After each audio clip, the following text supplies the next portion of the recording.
आज हूँ एप्रिल 24 तारीख जोटा कि सारा भारत में जातीय पंचायती राज दिवस रूपे पालन कराऊँच। आपण मैंने जानती भीषण ग्रीष्म प्रभाव को दृष्टि रखी सरकार विद्यालय गुड़ी छात्र छात्री मान निमंते बंद रखि सत्वे आम शिक्षक शिक्षयित्री माने विद्यालय आसी यही दिन टी अति सुंदर भाव पालन करिसेंती।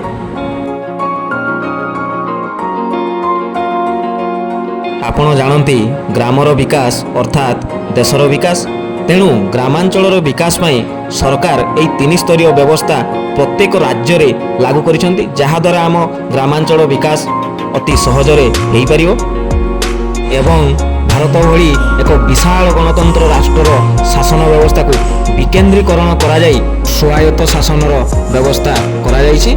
ताहा द्वारा प्रत्येक लोकंक पाखकु शासन व्यवस्था पहुँची पारिबो। तेणु चलतु आम यही दिनटी को पालन करवा एवं जड़े सचेतन नागरिक हिसाब रे यही पंचायती राज शासन व्यवस्था को आहुरी सुदृढ़ करवा।